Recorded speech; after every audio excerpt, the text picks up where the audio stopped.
be joining us. We're going to pause just a moment and see if he'll arrive before we get into business, but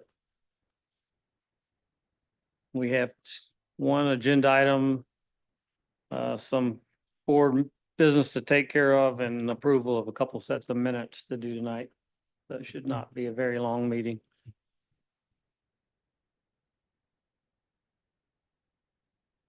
Mr. Bergman.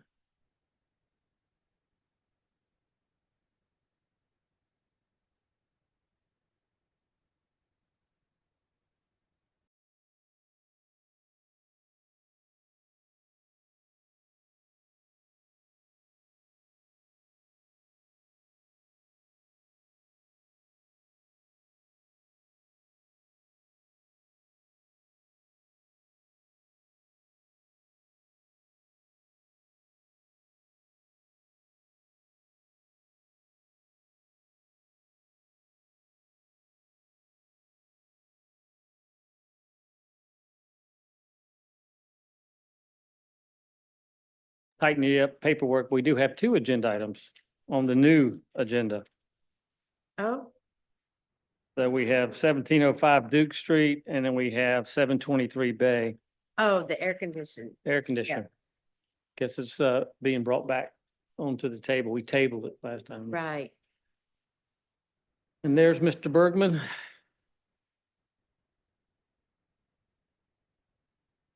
I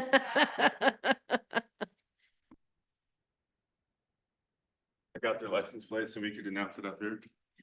Uh, We waited. We found a new job for you since you were late. Thank you. Sorry. All right, let's call this meeting to order. Today will be the January 14th HDRB meeting. We have two agenda items. We have two sets of minutes to approve, and we have some board business to take care of with staff. So we'll go ahead and start off the meeting by having staff come up and introduce. Well, actually, first we've been called to order. We'll review the minutes for November 12th and November 10th. Let's start with the 12th, since that was the first one up. Have a copy here. There's a copy in your packet. There's an extra copy there if you'd like to look at it. I have notes I'm trying to pull up.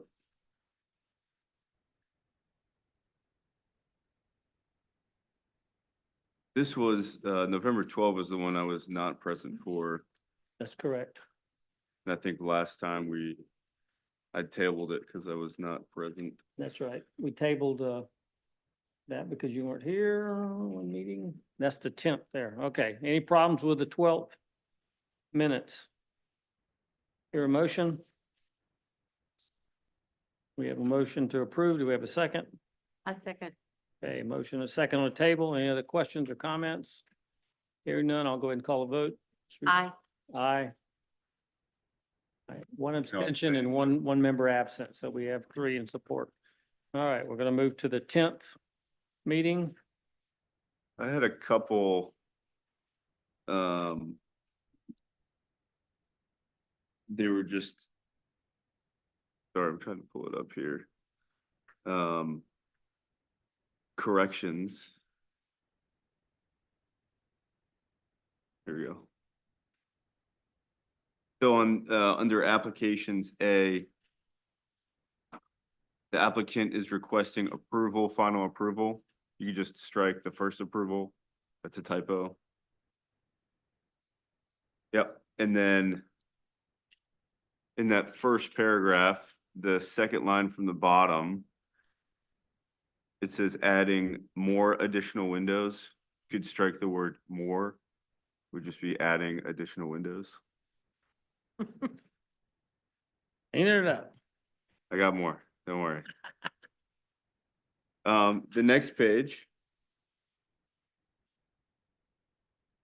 That first paragraph, last sentence in that paragraph, Ms. Applegate asked that the board grant final approval, so strike the word to.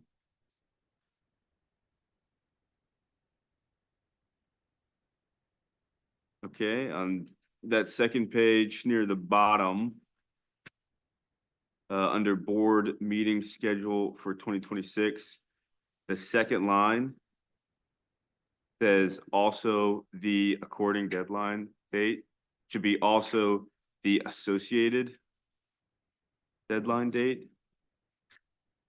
So according, change to associated.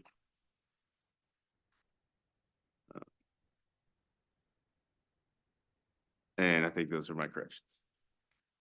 Okay, Not wait for that meeting. Thank you. all right. So a couple of minor changes on that. That board member was on time and there was some typos. Okay. Let's, any other comments on the 10th meeting? Here, I would move to approve with those changes. okay. Do we have a second? I second. Second down here to my left. All right, call the question. Aye. Aye. Aye. Okay, now we're up to date on some house cleaning. We'll move into applications. The first one is 1705 Duke Street. We'll let staff go and introduce the project. Dear Chairman, members of the board, I hope you are all doing well. Happy New Year to you. Here. 1705 Duke Street, and I have a little presentation prepared for you again. This is the second date, or the second time the applicant is here in front of you today. We discussed the application for a construction of a new single-family house with a guest house in the back at your November 12th meeting. So today, the request is for final approval. So the location, again, is along Duke Street. It is within the northwest quadrant neighborhood. It's zoned T4HN, so Historic Neighborhood District. It is currently a vacant lot. To the east of it, there's another vacant lot as well. If you look at the street view from Google Maps, you can see what it used to look like. It pretty much still looks pretty vacant, I would say, with some trees on it. The neighborhood development pattern, which has been over the last 10 to 15 years, been infilled, looks like this. So it's mainly 1 to 2 story single family dwellings, which we would consider the typical Beaufortonian style, kind of the cottage style with, you know, specific architectural details like the front porches, like the 3-bay concept front porch, dormers, either the tin roofed or the asphalt shingle roof. Some of these houses have a second story with also a porch, a street facing porch on the second floor. So looking at the contextual streetscape, how the proposed dwelling would fit in, we have on the west of it, 1707 Duke Street. There is currently also a rather newer built home, a 1-story dwelling that you can see on the streetscaping here. So 1705 is our request today. The top is what was presented to you at the November meeting, which included one of the most controversial elements, a widow's walk on the roof. If you look at the streetscape on the bottom, it does not have that item included anymore. Well, it does sort of, but you won't be able to see it from the street. Okay. The overall conceptual plans for the primary dwelling unit, as well as the guest house in the back, and it's kind of turned 90 degrees. So Duke Street is actually here on your right-hand side. But the house is facing south, so we're looking at it from the west. Hasn't really changed a lot. So it's a kind of a rather narrow but deep lot. So it does not entail, the primary dwelling unit does not entail or include a garage in any ways. There's a driveway on the west of the dwelling that goes all the way back.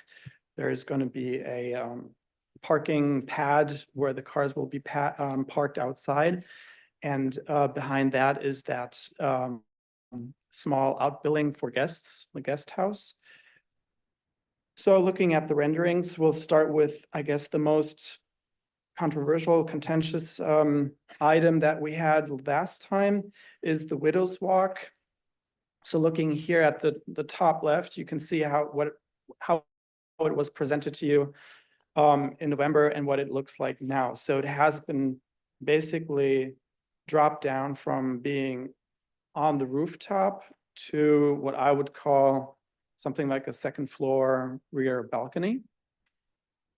The concept of the other elements of this house haven't really changed a lot, other than maybe some French doors in the far back where that shed is, rather than a single door. And the applicant can certainly talk about some details that may have changed, like the new plans don't include shutters on the windows, for instance. But mainly the concept of the house hasn't really changed, other than the Widow's Walk, which is not on the rooftop anymore. And that pretty much reflects what your decision letter states from November, that the recommendation was to remove that Widow's Walk as a feature on the rooftop. Okay. So going down the changes, if we look at the south elevation, which is the Duke Street facing elevation, you can see how that Widow's Walk is not, you can't see it anymore. So you'll be able to see it from the back, but not necessarily from the front anymore, because it has been dropped down. It's behind it's not on the rooftop, so you won't be able to see it anymore. The west elevation, if we look at that in comparison, you can see the changes, how the Widow's Walk, or now I call it the balcony maybe, it still comes out from basically, which I would probably refer to as the third floor, because it's kind of that finished attic space, and then you can walk out, but it's not on top of the roof line like it used to be before. So it looks a lot better. The elevation doesn't, of course, look so busy anymore. It looks a lot cleaner, which we've asked for, that the west elevation kind of follows the concept of the east side elevation, which of course with making these amendments, it kind of does succeed that. So, and then from the north, the rear, same thing. The Widow's Walk doesn't stand out so much anymore. You can see that little balcony / Widow's Walk, changed Widow's Walk that appears here now. The other change here that you can see is the two second-story windows in the back are now not ganged windows, but they're separate. Actually, they've been separated out a little bit. So another item on the decision letter was to restudy the slope of the main roof from 12/12 to maybe 11 or 10/12. If we compare the two, and the applicant can talk about that, there actually hasn't been a change to that slope. I do believe because with the changes that were made to the now dropped Widow's Walk to have that extra height in order to come out that third story, to be able to walk out and make that more usable space on the third floor. I believe, and the applicant or the architect can talk about that, the slope hasn't been really amended to that degree. The guest house drawings, as you can see here, they haven't changed at all either. And that was not a contentious item.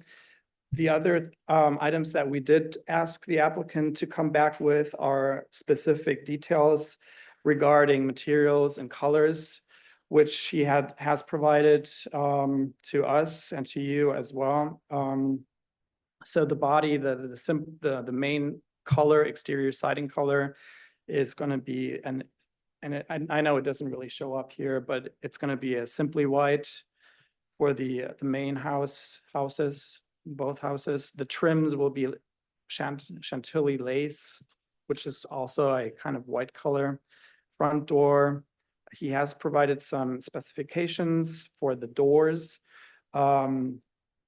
They will be wood stain, medium walnut with dividers, space bars attached. So I think in your packets, you should also have those specification sheets for the doors that have been submitted. The windows are Marvin Ultimate windows in white with simulated divided lights with exterior applied muntins or spacer bars, okay? The number 5, the roof is going to be asphalt shingles in a slate color. So foundation, so the color of the foundation, the wood lattice in between the CMU stuccoed foundation columns is going to be Charleston green. So the lattice, the wood lattice is going to be painted that. So you're going to basically have a Charleston green look with white trimming and white overall exterior colors. So kind of a classical color spectrum if you want. 7's foundation chimney, natural gray smooth stucco. As with anything that was, the chimney will be a smooth stucco, as well as the foundation columns, corners there. There are 2 lanterns that have been chosen, presented to us, the exterior lanterns that look like what is shown here under 7. A living fence, which looks like this, which is an appropriate fence type for the historic district. Living fences have been implemented in Beaufort, forever. It seems it's one of those types of fences that we support in the historic district. And painted, I guess, in this color as well as it is shown. And then we have some exterior fans that look like this. So in conclusion, our integrity guidelines rationales really haven't changed much from last time.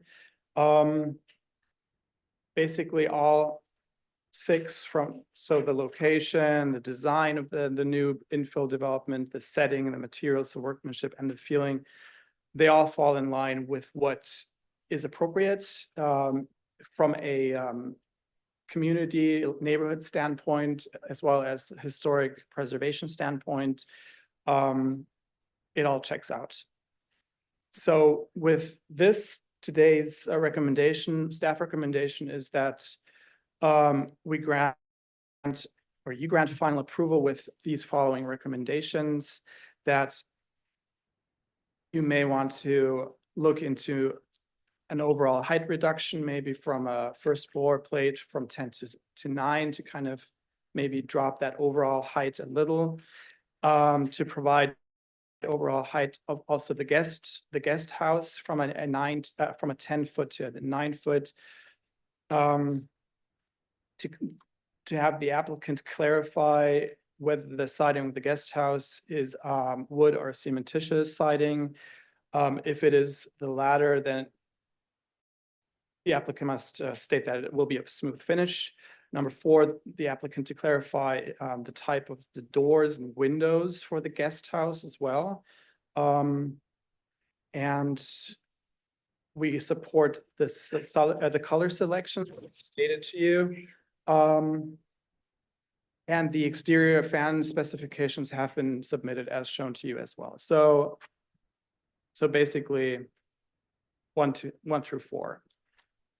I know that in your staff report, there have been some notes that in the meantime are not valid anymore because the cut sheets, the specification sheets for all of the details that I just mentioned have been provided in the meantime. So please disregard that.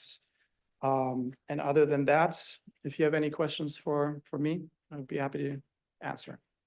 Thank you for the presentation. We may bring you back up. Thank you. And now is the opportunity for the applicant to let us know what they're trying to do. Second go around. Mr. Chairman and the board, hi. I was especially thankful that you all came today because I thought I was the only one on the agenda, but thank you for being here.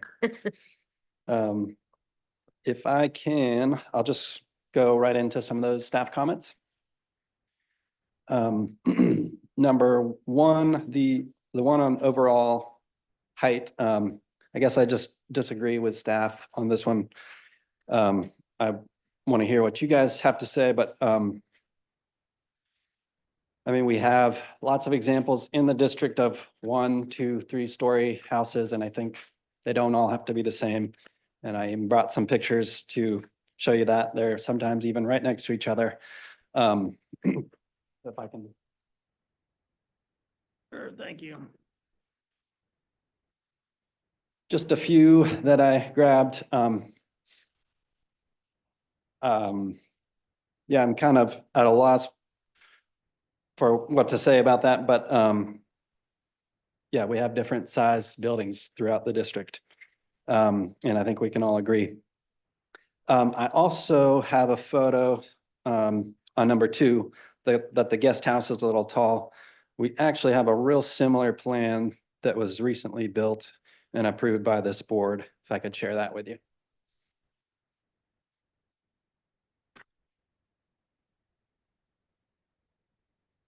I mean, Guest house? yes. So it's a real similar version of that guest house that we're proposing.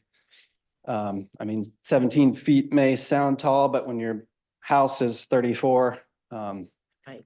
it's definitely not as big as the house, so I think it's appropriate.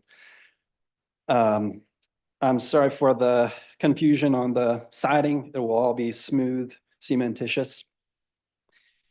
And I can give more detail on the guest house. I'm not sure on the entry door. So yeah, I'll get all that other stuff to staff. Great. Thank you.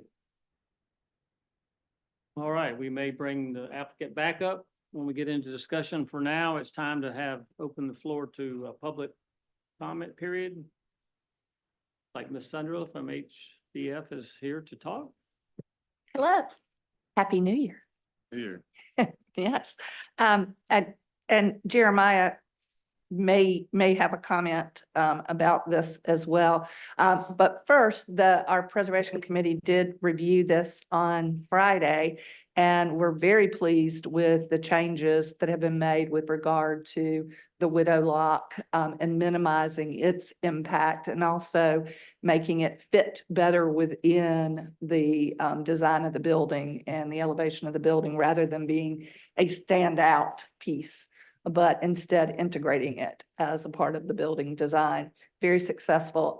We continue to see the east elevation as really a very masterful treatment on that side. It's very successful. And I think with the changes made with the roof line and the widow's walk and windows on the west side, that's becoming a much more successful elevation as well. We did have one recommendation with regard to the west elevation windows, and that's the 4th window to the rear on the west elevation. If it's possible to move that over so it aligns with the window above. And that was one item. And then the other one, which may help with this plate height issue, if Jeremiah and the board feel that the plate height issue is not necessarily a direction to go, our Preservation Committee recommended that to hold the ridge line and raise the eave so that you get less than a 12-12 pitch.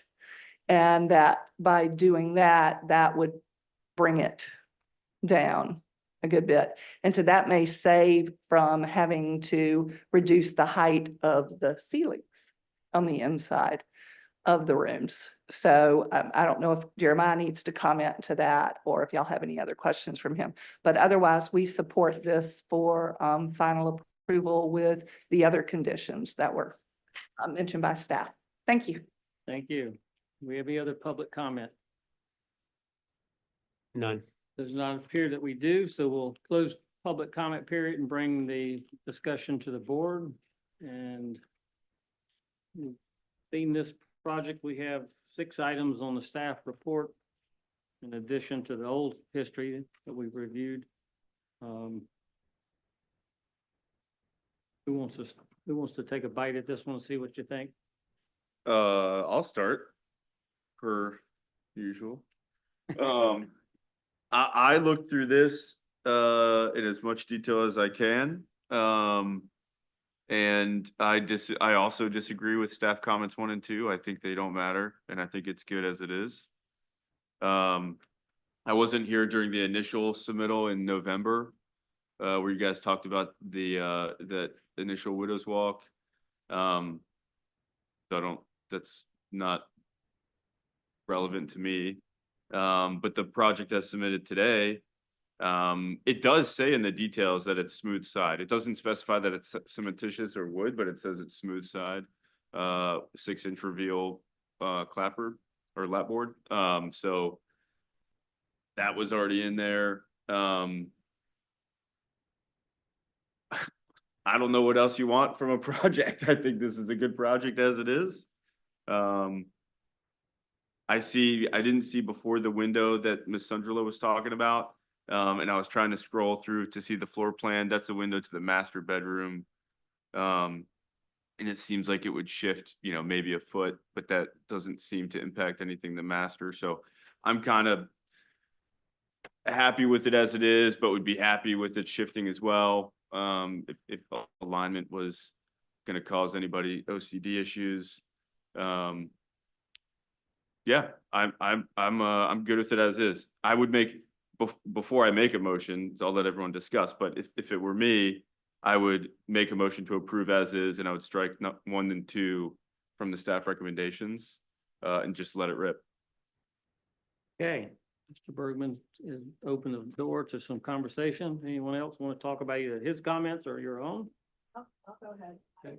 I think the changes you made with the, I actually, the scale of it, I think, especially love that you can't see them. I really don't have any problem at all with the scale. I think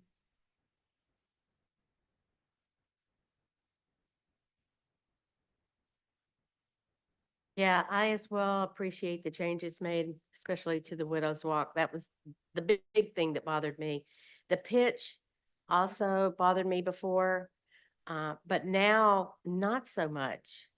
And I think by you bringing forth these other photographs too, to show us, that was a big help to me, but it didn't really bother me as much. I think the Widow's Walk just kind of threw me off last time as far as the whole scale and everything. So I think it looks beautiful.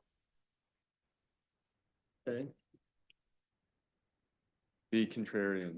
Well, Come on, I don't Mike. have comments, but I think that the biggest pressure we're seeing here in the district is the size of structures going up in a fabric that was traditionally smaller buildings. So it is true that Milner has pretty good documentation on that the Beaufort streetscape was typically 2- and 3-story buildings mix. And then you get in certain neighborhoods, you get other neighborhoods, it's 1s and 2s.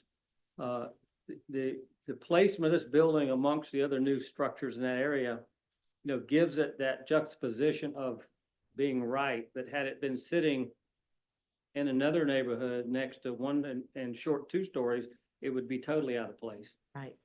So the problem is over time, to me, this is my own comments, over time, we've allowed the boards in the past, and that's done, history behind us, have basically allowed the neighborhoods to grow out of what I think is the context of the National Landmark District's beginning. And so every time that we have an applicant fight for an inch or an extra foot or a Widow's Walk or something that's not in the fabric and the DNA of Beaufort, we're allowing the door to get swung open wider. And that's the problem I have I've worked in the Northwest Quadrant for many, many years, and I just think we've lost it. I think we've lost control of what people ahead of us were trying to hold on to. And I think maybe my opinion in some arenas has changed over time. I think it's a good looking project. I mean, I think as far as the character, it fits what you've been designing in the district and what other people have built in the district. you know, the things I don't worry too much about are the window placement, but typically in the modern construction, it's difficult to place a window that makes the interior space work. And in yesteryear days, windows were placed, symmetrically. And because we didn't have interior furnitures like we did today, we didn't have closets, we didn't have a need for that. They'd open the windows, let the air blow through. But today, we're actually accommodating the interior and at the sacrifice of the exterior. A foot or two difference in a window, second floor, third floor is no big deal. Like Mr. Bergman spoke to, and I looked at the floor plan. Yes, the applicant could easily move that window over. It wouldn't affect at all the master bedroom. There's nothing beside it, left or right. It would stop that, but I'm not going to push that as an issue that would, in my opinion, to say you got to do that. I think it should be looked at, and symmetry is important, and it's always been important. And if you look back at the context of historic buildings, you'll see that they really did things pretty symmetrically. It was very seldom we saw these odd window placements and triple gangs and things like that in the buildings in Beaufort anyways. As far as the height goes, you know,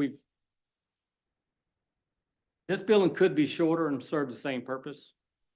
You know, 10-foot plate height on first floor for Grand Home in the Point maybe, or on the Bluff would be very typical, but it was never typical in the Quadrant. You wouldn't have a 10-foot ceiling. In fact, you're lucky if you got 7 foot in some buildings. Now, that's not comfortable for modern construction.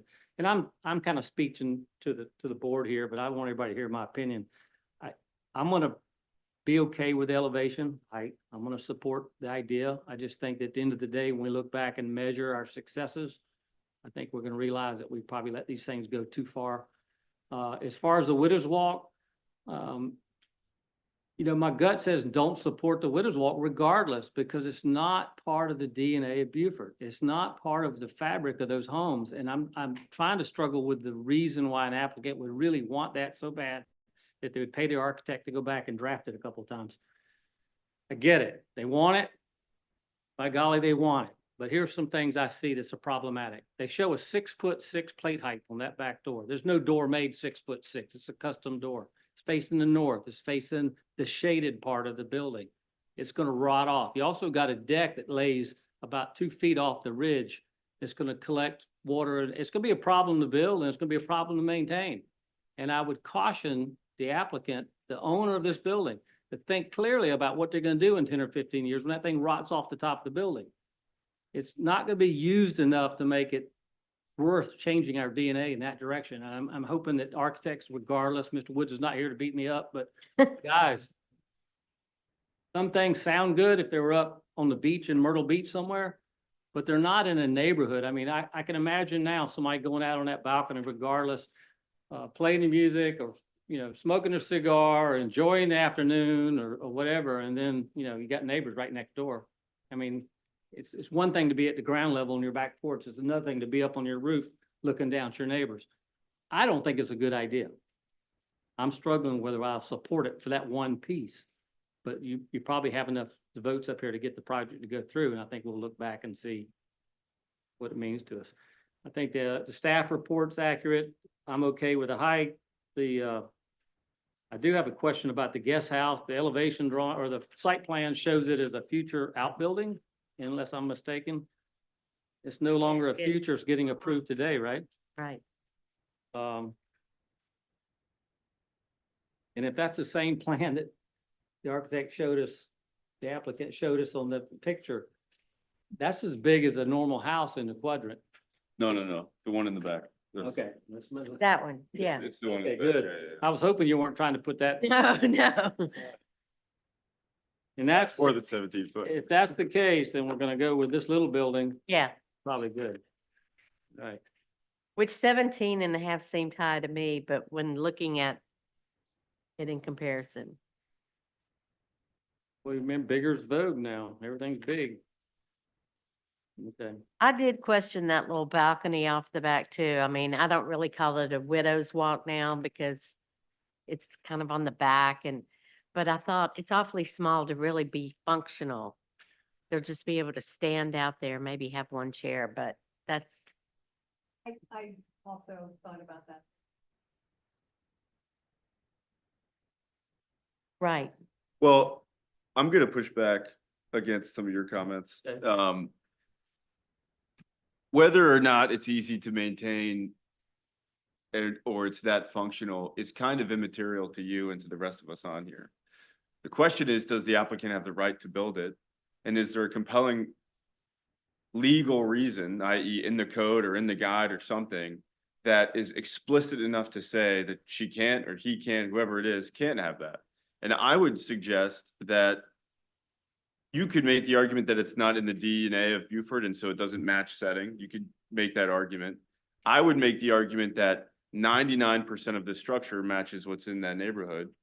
And, you know, time doesn't stand still, even for historic review boards, and things change slowly over time. What we don't see is we don't see, you know, Cape Cod homes in the Northwest quadrant. We don't see Tudor homes. We don't see Florida, you know, solid stucco siding, you know, ranch style homes. There's all kinds of things, all kinds of homes we don't see in the historic district. And that's because pretty much everybody knows that that's not in keeping with Beaufort, and we would not approve it. I think you have to be sympathetic to the fact that this is 99.9% what we ask for. And if they want a widow's walk off the back, I don't really care if no one else has a tiny little widow's walk off the back, because there needs to be enough leeway for individualism on your own property. At the end of the day, it's somebody's property, and I don't think we have a right to say no to that. So it's not a pink house that, or yellow, you know, bright neon yellow. They're not doing shell tabby instead of smooth stucco. I mean, I just think it's not something that, it's not a hill I would die on, and I certainly don't think we have the right to negate. My Well, 2 cents. I appreciate your comments and well thought out comments. Anyone have any else related to the, let's just narrow it down. Is there anything here? I'm hearing positive support for the project. I don't think they're in any way we're gonna not approve it today. So what are the merits of missing? I mean, the only thing, clarification, siding type, even though it's smooth, it could be wood or cementous siding in this particular neighborhood, so that's not really an issue. And the applicant said that they're gonna do cementitious, so Yeah. I think that's been clarified. And if it does get approved and actually gets built, I'll be interested to see how they overcome the issues of how to build that door that has a 6'6" height. And code says you have to have 7 foot of clearance for habitable space. So when you walk up that, I don't know how you get to that door, because it looked like it's in an unfinished attic space. So when you go above that room through some kind of staircase to get there, I'm be interested to see how a tall person is gonna make that work. Is the 6'8" that's a egress requirement though? Could they say if it's for storage, it doesn't have to meet that requirement? No, that's, it's not a bedroom, Right. right? So it could have been an opening jib window, Right. right? It could have been a lot I of wonder, things, I wonder right? if that's how you can get away with that though. Well, and they probably could have put a jib window there and made it work for the purpose rather than a door, and it might have been more purposeful for that use, but it, you know, because the header, if you look at that drawing, sometimes you draw it and you have to actually get in the field to see if you can build it, Mhm. right? It makes sense on paper, it may not make sense to the carpenter, but if you look at that picture, the elevation of that drawing, it shows the door height, the corners of the door right up against the ceiling. And so the door can only open 90 degrees. It won't go beyond that because it's gonna hit the roof line. Yep. And it shows a header height of 6'6", and the standard door, the smallest door we buy is 6'8", 80-inch height. So it's only talking a couple of inches, and yeah, you can cut the bottom of the door off, but you're doing it on the north side of a building, and that's my comment about maintenance is, because that's what we do all the time is repair buildings. New buildings suffer far worse than historic buildings because the type of materials we choose, they just don't last the test of time. So I am just telling you, the honest truth is that this will be a problematic architectural piece to this building. And I think that is important for the board to point out those type of things because, you know, some people can be naive and build it, and then we have to deal with a repair 5 years down the road. I don't disagree with that. I agree with that. I think it's a good idea to mention it because there's a lot of experience up here with building and materials. I just don't think it's something that we can compel someone to change. If it were me, I would push for, you know, AZEK or Timber Tech materials on that back, because that'll last a lot longer. And, you know, if you can go with standing seamless roof on the back and you got a lot of waterproofing back there, that'll also help. I think that's a separate topic entirely, but to your point, those are materials that would stand if you were gonna put them back there, you know, north facing part of the building that's gonna stay in the shade and probably stay wet. At least that will not rot. Well, that doorway and the height drives the pitch of the roof, so that, I mean, HPF made the comment, they're bored about the 1212 and how it could be lower, but you'd never get that door if you lowered it. I mean, you can't, as you go down, he's already squeezing it in there now to the point of, I don't even know if it's practical until you build it. But anything's doable. I mean, there's some creative They could people out notch there. the eave. Huh? They could notch the eave. They could notch the eaves, they could, yeah. There's a lot they could do. Can make a narrower door, you know, skinny the door up a little bit would help. But, look, I think we beat that up enough. Let's, since it's only a couple of projects on, we could talk another hour about it if we'd like. Let's do it. Let's Yeah. just keep them all here. Then we got the colors, you know, came in the email, so they, like they said, those things have been done, so I'll make a motion. I hear a motion. I'll make a motion to approve as is. I'll nix staff recommendation number 1 and number 2, and I believe recommendations 3 through 6 have already been fulfilled. We have a second. All right, motion second. Any other comments, debates? None, hearing none. We'll start with the vote. Aye. Aye. I'm gonna support it for the synergy of the board and you know, I just tell you, it's not a widow's walk. Let's get that out of our head. It's a balcony. Right. That's what I said. Not a widow's. And I can't wait to see it get built and see how they overcome those issues. And I hope they'll let me come up or the board come up and look at those details once they get that far, because it's worthy of conversation. Well, if they use wood that doesn't last, then it keeps you in business. Retire, man. What are you talking about? All right, so we close that one out with a approval. And we'll move on to the next one. Thank you, Jeremiah.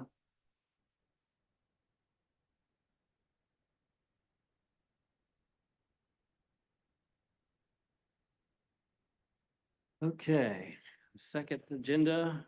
Okay. This is an old item, old business that was heard in November. If you'll remember, whoa, sorry about that. Now something popped up. If you remember that, I guess earlier this year, we had a little bit of a snafu where, let's just show you the picture, where the community development staff permitted this air conditioning unit, thinking that it was a replacement of the existing air conditioning unit when it was actually a new location being hung where you see it now. And so that permit was legally issued. And at the meeting, I think you heard some testimony from the applicant and from the neighbors about the difficulty of, I guess, replacing it where it was, easement issues, et cetera. I think you at that meeting, and part of your decision letter tabled it and kind of asked staff to kind of explore other options or to screen it or kind of working with the applicant. And so, What, go ahead, sorry, I think it was presented in November, November, right? but then in January, I wanted to table it for the other folks that were here in November. Well, we didn't meet in you mean December.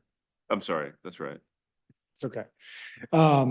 And so, yeah, it was tabled. It wasn't like, you know, as you can see from the decision letter, it wasn't given to staff as like a staff level approval. I think Jeremy found the screening. They'd obviously have to paint it white, but it's, would be basically just go over the unit. It's custom kind of made for that kind of unit. So I guess our thought is it would kind of screen it from, you know, basically most of the HVAC unit would be screened, and that would be white, and it would be an improvement. And the applicant has agreed to that.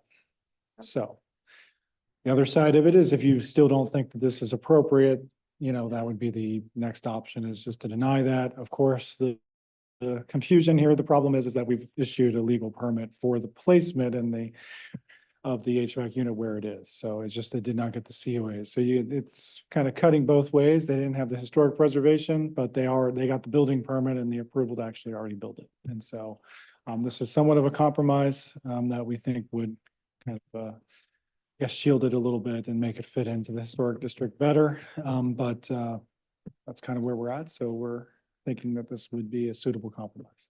Okay, I want to get a little bit of clarity on point of order for projects that have been tabled and brought back. Staff put it on the agenda. I don't see an applicant in the room. I don't think they're here. I don't see anybody. Well, our policy requires applicant be present. So is the staff recommending this as the applicant, or are we gonna circumnavigate that requirement? Well, certainly I can't determine if the applicant's going to be here or not before we send out the packet, but I know they've agreed to it in writing, but if you'd like to table it until they attend the meeting. Otherwise, this is just sitting there, so it's we're not in a giant rush. I think what Chairman's asking is, are you representing the applicant for this? No, I'm just representing staff. How did we? Typically, I'd like to get a motion to put it back on the table for discussion, even if it's on the agenda item. It was never officially required, or applicant didn't apply for this meeting, right? Staff brought this to us. Staff brought this to the meeting, yeah, and communicated to the applicant that, they wanted to just put it up and Just for. said that just for we looked at clarity. the history of it and made sure that you actually just tabled it.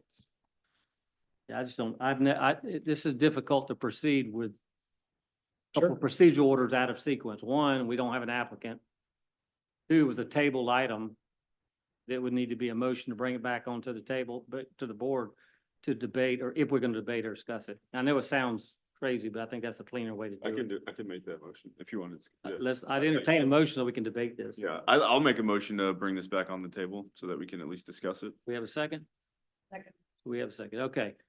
Just so it's in the minutes that we brought this back for clarity. All right. And I'm okay, personally, I'm okay. The board agrees with me that the applicant's not here because we did task, I think the last meeting was the staff was supposed to work with the applicant on a suitable screening opportunity. And if that's the case, then they were working together and staff has brought this back to us. So in that light, I'm okay with us debating this absent the applicant. Does anybody have a problem with that? I think the only issue would be is if we, I think it's something that we could, maybe this makes sense. It makes sense in my mind. Yeah, it is scary. I think there's no issue with discussing it and assenting to it. I think if we were going to move in a direction of dissent, then we would need to wait for an applicant, so at least they could be heard, if that makes sense. That makes sense to me. All right, well, we Or have, at least we could just discuss it. we have a motion and a second, and did we vote on that again? You're not, you voted to table it last time. It's on the table, all right.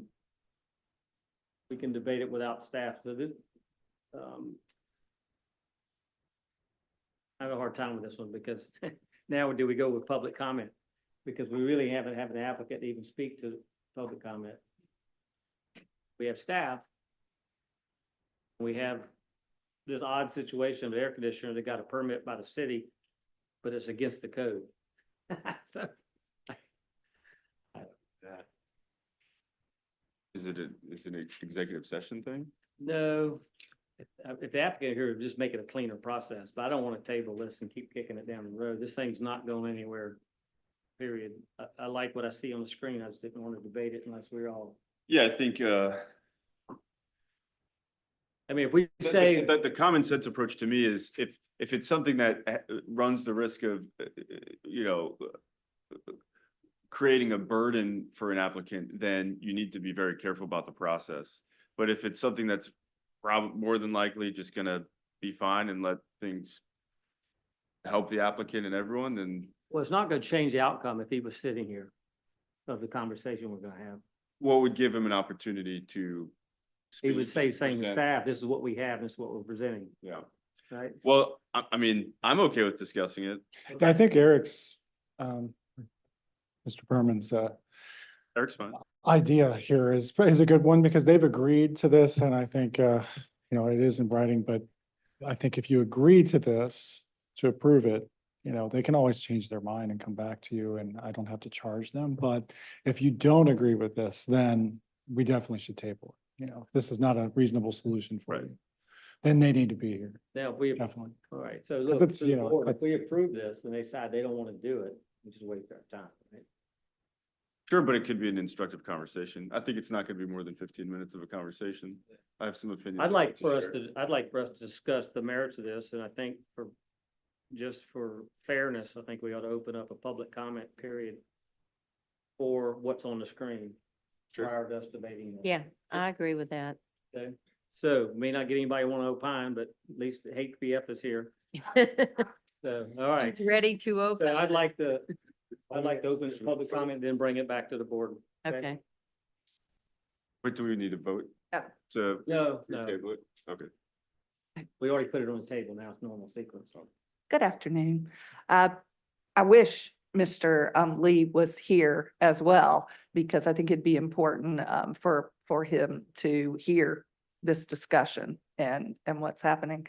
I fall back on our discussion in November from the standpoint of, while yes, it is unfortunate the way that the permitting occurred, that does not preclude the board or staff to say, hey, we made a mistake, we've got to rectify that mistake.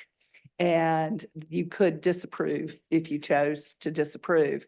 The screening, a great idea if you're in a residential neighborhood that maybe you've got some issues with your neighbor or something like that, to be able to see it. But this is a very visible location. There's no question about that. It was visible enough for our chairman here to put his big sign when he was running for mayor. I mean, it is an important location, and not to mention across from my office. But I think, you know, the more important thing is, do we run the risk of setting a precedent that we can't recover from? And I know that essentially we should never be setting a precedent, and that y'all would stand by that. But every time something comes up and a very passionate applicant comes, he'll show you how you've done it everywhere else, you know, a few times, and often that does sway you in a, you know, in a new direction or a different direction. So I think rather than looking at the screen and thinking that this is a way out of a bad situation, I think instead you really need to look at it as if you were seeing it for the first time as a recommendation of this coming to you, not that it's already been permitted or anything, but the idea of the air conditioning unit at that location, and it's okay because I'm putting a screen on it. Would you have accepted that otherwise if there was not the unfortunate situation with the permitting? I don't think you would. I don't think you would, because it's against code. So instead of looking at a way just to fix what happened, I think you just need to let all of that go and look at it specifically from the city ordinance, the preservation guidelines, all of those specifics. Thank you. Thanks. We have any other public comment? None online.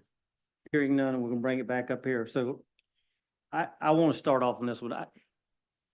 Correct me if I'm not wrong, but the last meeting, we tabled it so that a screening opportunity could be studied to bring it back to the board to determine whether screening is appropriate. So that's kind of where we are. Now, here's the thing about the code. The code actually says that AC units will be screened. It doesn't say they can't be in that location. That's a whole nother question, right? It had that applicant had no other place to put this, and they stated they had hardships with the other locations. And it came to us, had that happened, and we had tried to hold the letter of the law, we would have said, now you got to screen it. I mean, we had a big debate about screening types last meeting. It was vegetation screening. Yeah, it makes sense if it's on the ground beside your house. Rooftop screening, like if you go down Bay Street and look at several buildings that have screening around their ACs, that's a code requirement. So To me, looking at what we see on the picture here is a screening device. The question is, would we accept this as screening if the AC was properly installed? Well, one of the points that Ms. Sundrella brought up, which I am sympathetic to and was thinking about as well before you speak, that is you don't want to incentivize although I'm guilty of this for sure, of the beg for forgiveness, not permission. But you could incentivize more of that behavior if it's like, well, they just do it and then you'll fix it after. I think in some cases you explore and you do the best you can and, you fix things where you can. I don't think I think that this actually doesn't fall into either bucket. I don't think it falls into the bucket you described, and I don't think it falls into the bucket you described. I think this falls into the bucket of the city provided a permit, so an entitled right has been given. And so now there's nothing that can be asked of the applicant. And if they're assenting to do screening, then the city should take it, but it's already been given as a right. And as soon as you start to try and pull that back, I think you are on shaky legal ground. So that's my opinion. I think that it's if they're good with the screening, then I think, and that's an improvement, then I think you take it. I don't think you can say, once an entitled right has been given, oh no, we made a mistake, we'll take that back. If there's a different legal opinion, I'm happy to hear it. No, that's a legal opinion. That's really not the board review, but it is. But that's the way I say it. It's good dialogue because it does make sense. And if you remember, and were all you here at the first meeting, everybody here? I was not here for. No, I this came, person. that's when I came late.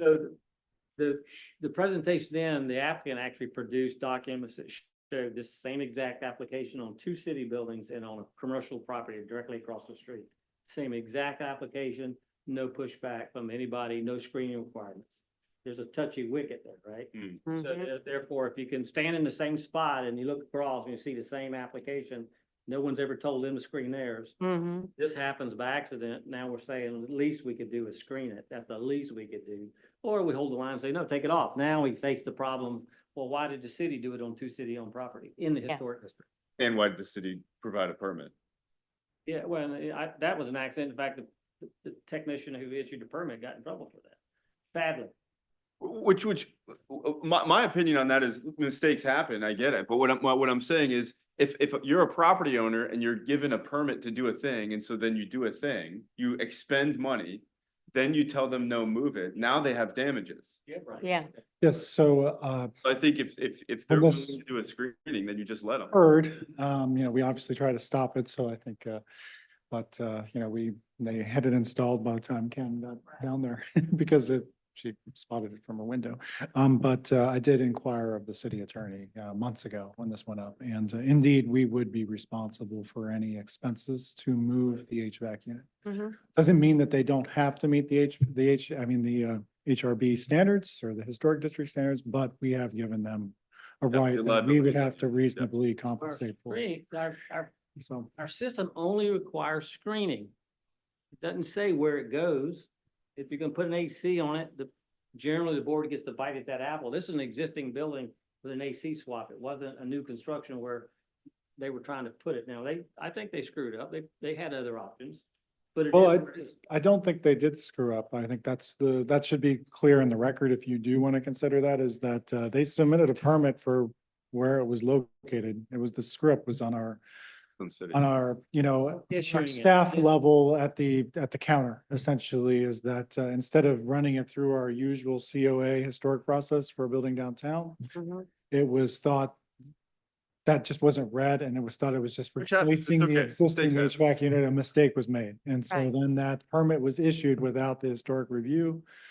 But their permit plans showed exactly where they were putting the HVAC unit. It was just completely missed. And that's why So- and that's why I think, although Ms. Sunderland's comments about the philosophy behind this, I agree with. I think that it's outside of that box. I think this is in the legal realm of, Yeah. they have entitled rights, and so they can leave it. And if they're agreeing to screen it, and that's better than it is right now, then you just say, well, that put a crappy situation into less crappy situation. and be happy that it's less crappy. Well, let's pull it back to what's in front of us. And right now, what's in front of us is a type of screening that fits the equipment that can become in black or white. And the applicant through staff has said that they would mitigate as much as they can by doing that.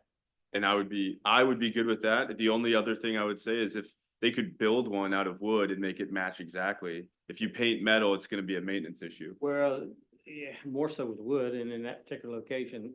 Problem is, do you fake, it's like a parking garage, do you make it look like a building so you don't see the cars, or you make it a parking garage because that's what it is? This is an air conditioning mechanical equipment on the side of the building.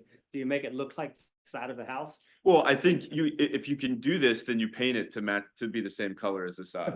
Yeah, that's why they proposed white. Yeah, so I think, you know, It's a white building. right, I think it's fine. I think it takes, That would be the condition that. you yeah, have I them think painted. if they're willing to, if they're willing, right?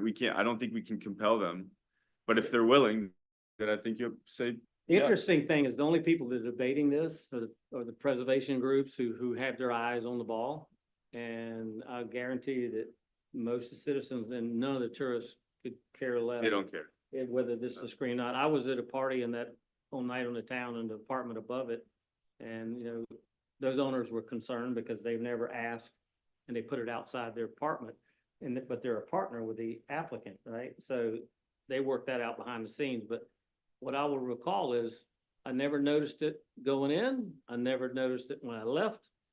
I looked out the windows from the balcony, never saw anything about it because I became desensitized after the first visual look, right? And that's kind of the MO, I think, of what we do is we look at these buildings like the one hanging on the side of Saltus building on Hearth. I mean, did you ever notice it? I pointed out to you. Now you're gonna look for it, right? Yeah, So, yeah, it's a problem. And again, back to the code says screen. It doesn't say you can't put it places. That's gotta be determined at a different level. So if we're gonna try to hold the line on, screening, this is a screening method. I think that's what's before us. Do we approve this type of screening for that type of air conditioner? Yes. And I would say yes. Let's, any other debate y'all wanna put on this? This is kind of a odd one. Yeah, I think you say yes because there's no choice. Yeah, but moving forward, say now, some, about however, it doesn't go through the process because you need approval, has this set a precedent? No, I I think mean, I don't think it has, but I think the topic is confused. The topic is not whether or not this type of screening is something we should allow in the historic district. That is not actually the topic. Because if what Ms. Sundrilla said was correct, let's imagine a scenario where somebody's bringing to you a new set of plans and they want to put their HVAC unit here, and this is the type of screening they want to use, then we would be considering the merits of that screening in the given location for the given project. That is not the scenario here. The scenario here is that they don't have to do any screening.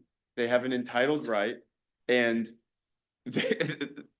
if they're offering to pay to do screening, then we should just be thankful that they're willing to do that. Well, I think correction order here, they are required to screen it if the city tells them to screen, because that's in the code. The permit is separate. You're saying the permit is just for the location. It's just Yeah. installing equipment. I see. So really, it is a question, then it is a question about this, whether or not we want to allow that. Right. Screen or not, period. You Right. want to screen or not. Okay, and You help them, we sent them back, we table it and sent them back to find out what they could screen it with from the last meeting.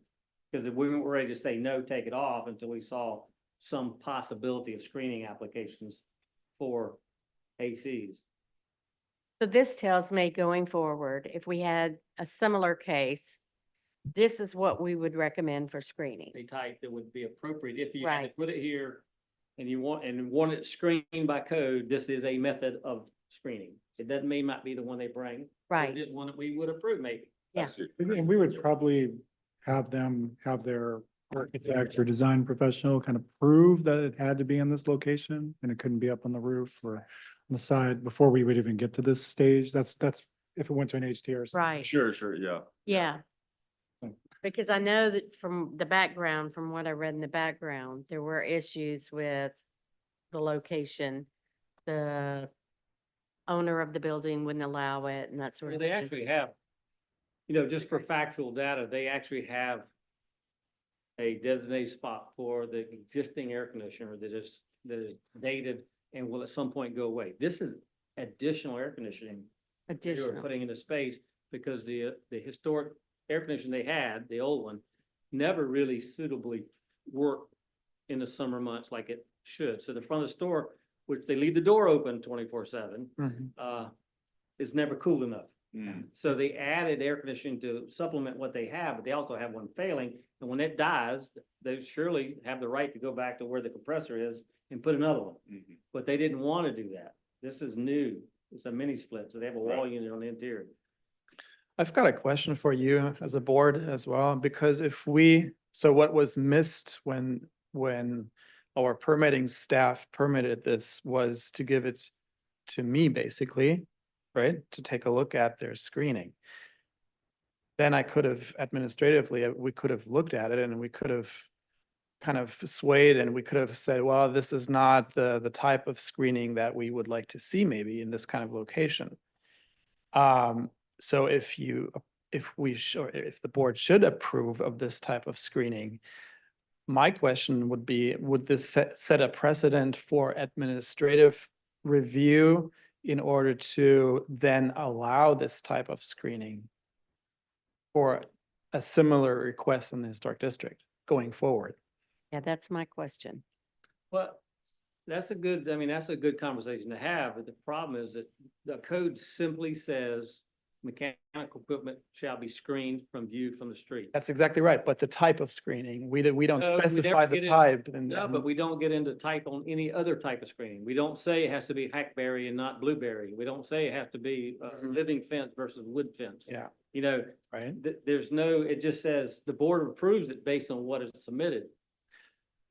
Okay, that's true, but if we set this precedent now, we could say, well, yeah, I mean, Well, I think, again, I don't. I don't think the precedent's being set. I because think everyone. This is a specific case. One of the issues, I'm gonna go on, Permitted this. I'm gonna go on a soapbox for a second. Uh-oh. One of the issues with government bodies, boards, committees, all this stuff, everyone is so afraid of precedent.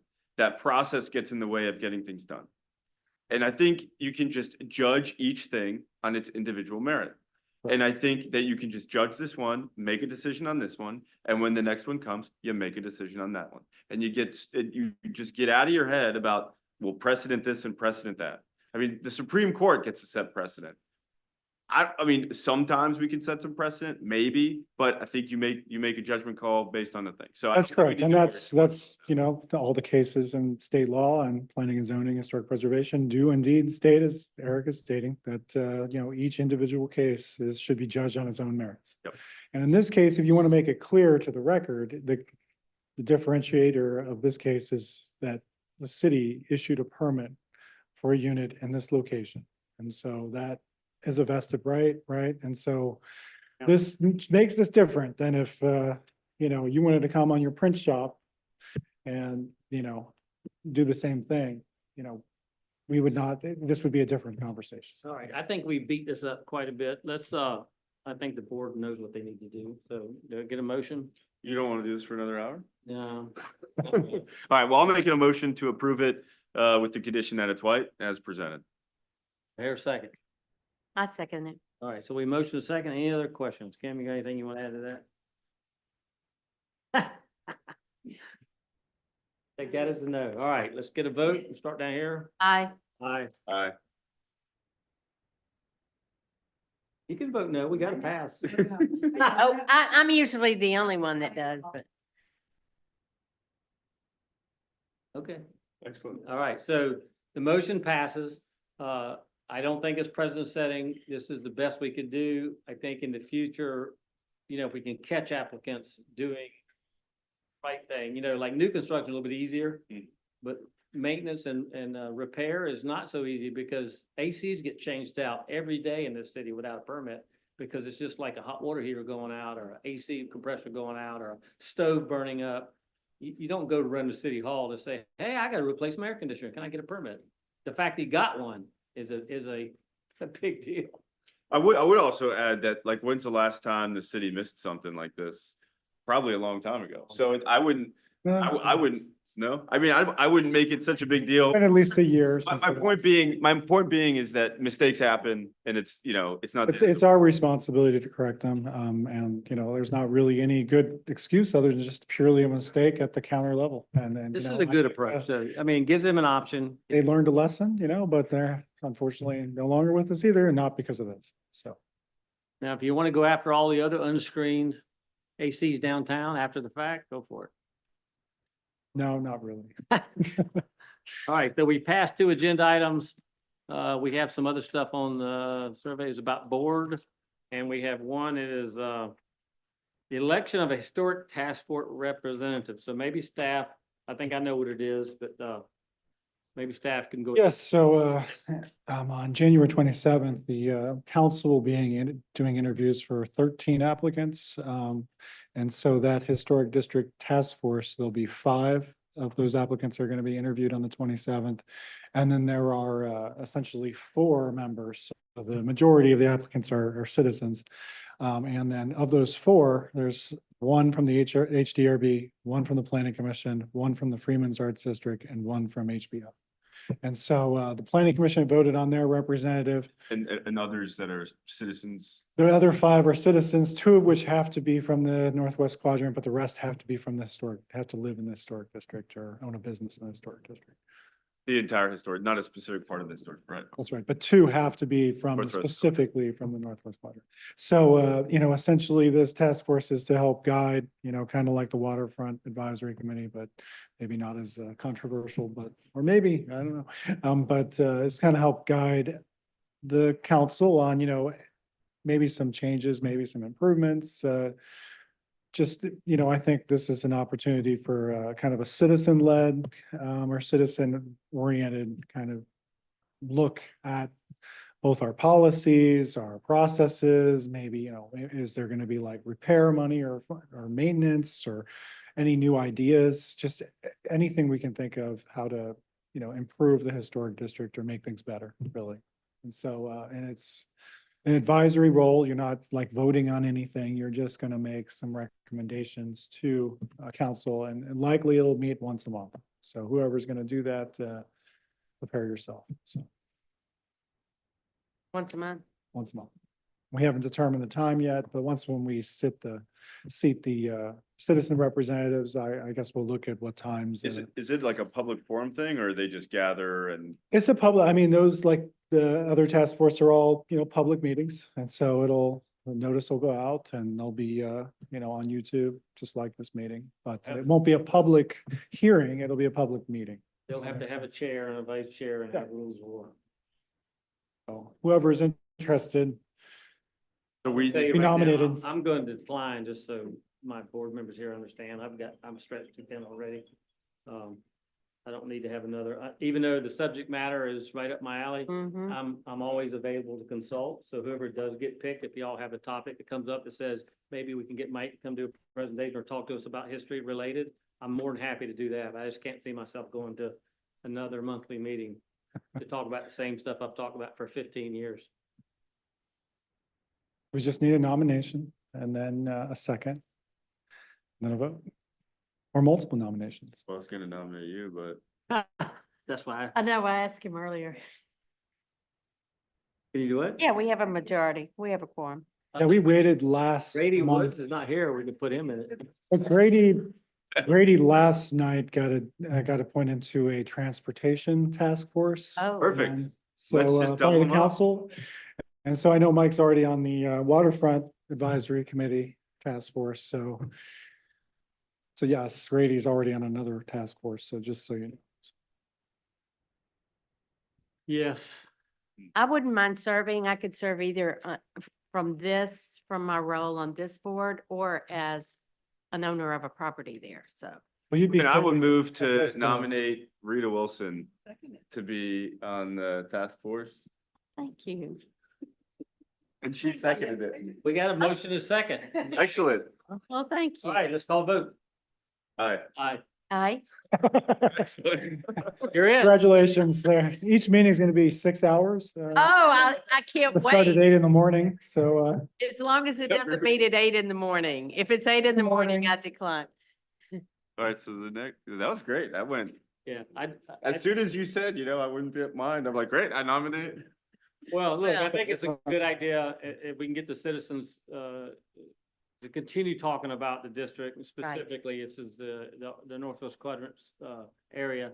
Yeah, Plagued with all kind of questions over the years and issues and differences, and I just hope, my hope is that you go to the board and you help them navigate to not replicate things that's already been done without asking or digging in to find out. And, don't reinvent the wheel, but try to solve the real problems, Mhm. so, because I'm not sure where they're going with some of the conversations, but, repairs and funding for repairs, things that this city's done over and over and over and over, are important to keep trying to do. I mean, we put, in 2006, we put $2 million in a short couple blocks in that neighborhood. It's like a dent. It didn't do much. And now those same buildings are back almost like they were because there's a missing component, and that's the training to understand how to maintain and own Right. what you own and the desire. And I don't know how you push that into anybody, but see, we got a completely different demographic now than years ago.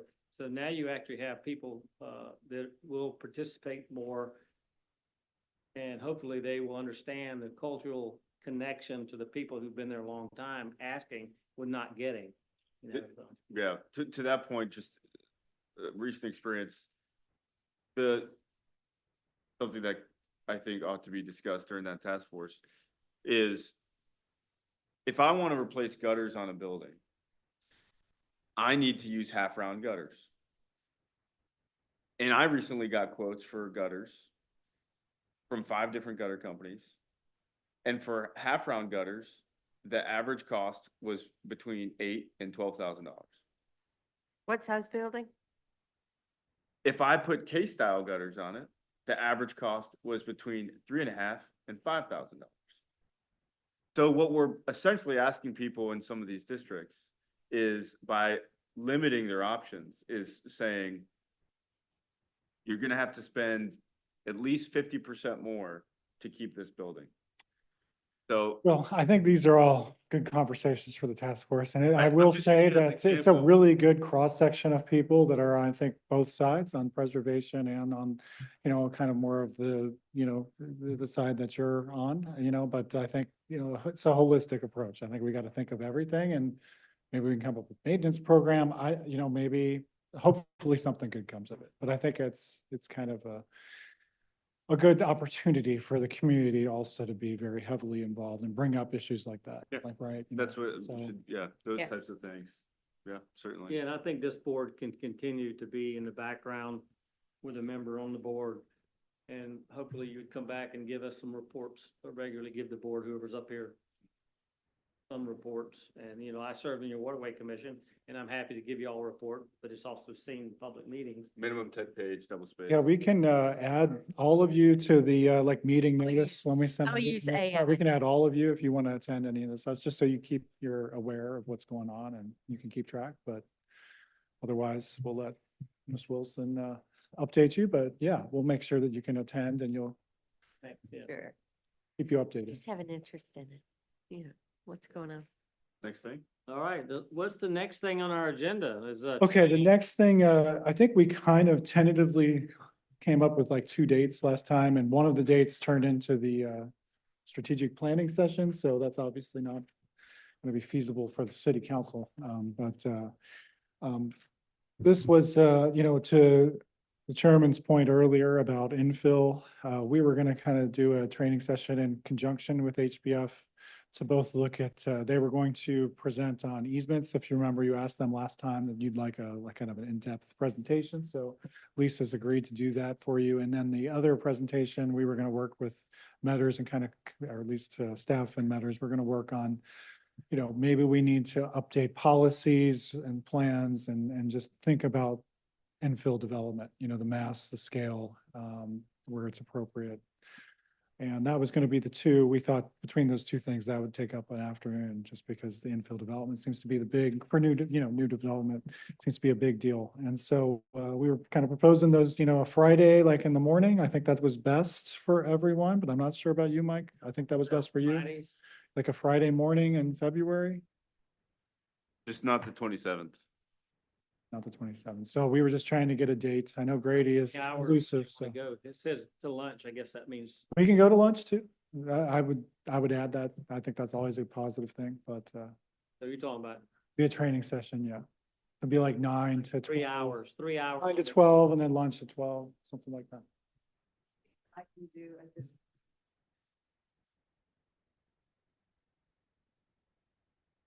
20th works for me. I make a motion. No, 20th, I'll make 20th work if it's in the Friday and it's in the morning. Push it to the 6th of March, right? I mean, we could, if the 6th of March is, Well, does- I don't does think that I work have for- anything going How about on. Lisa's schedule? 6th of March. Yeah, I know, but if we say it now, then I'll plan my calendar for next year. for March, yeah. I mean, I'm open on the 6th of March. I could do that. And do the same thing, no worries. Okay. But Rita's now, has to add things to her calendar because she's on this new board.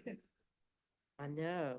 It's Let's busy over see. there. So who's gonna give the presentation on, mass size and scale, what it means? We'll all talk and, we'll talk with Jeremy and it'll be either staff or Are we gonna Probably be able not. to staff will. have some examples? Can we? Yeah, we'll try to look at other, major historic districts around the country to, Well, I'm thinking more of what we've already done here since it's in our Sure, backyard. The sure. example, I would say if we had a way to, I don't want to cause any time or money, but photograph, new projects that's already come out of the ground that are there, that's changed the landscape already and we don't have to go get in the golf cart to tour it. If we had a slideshow, for example, we could say, this is the block of Duke Street. Here's 6 new buildings. yeah. Here's I the think we can block do of that.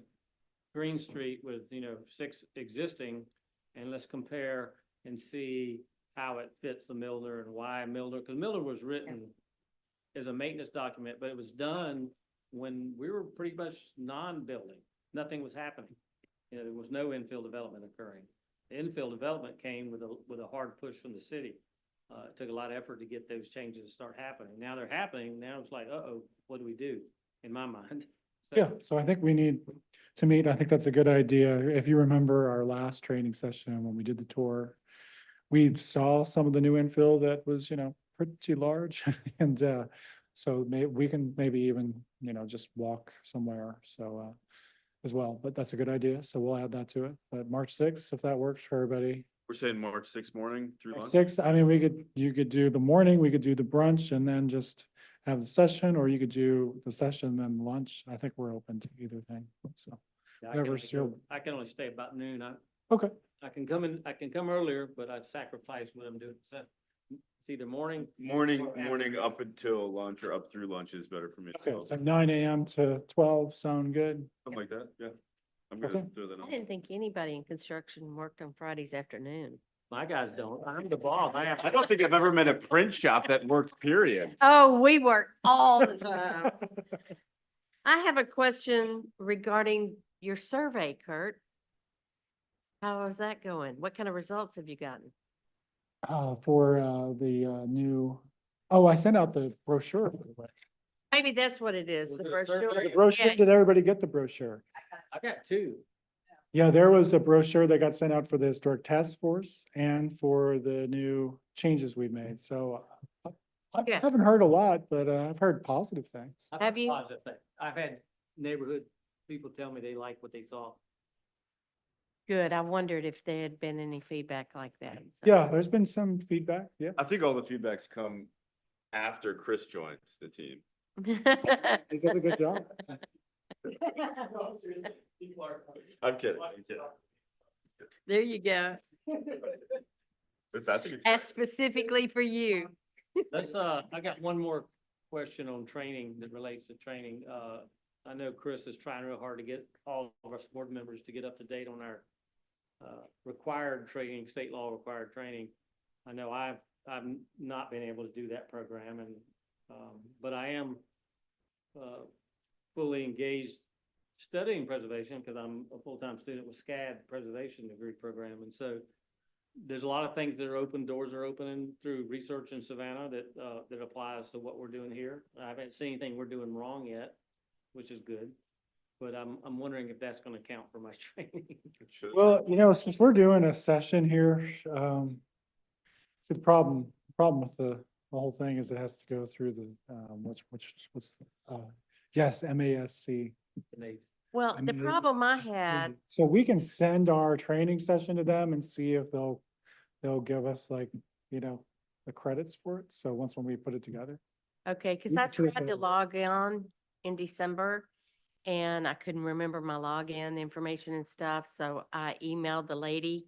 She got back with me 2 weeks later, said that she couldn't give me access and so she and I went back and forth on that, so. I mean, but I have been doing my preservation classes through the Alliance, so. But I'll try.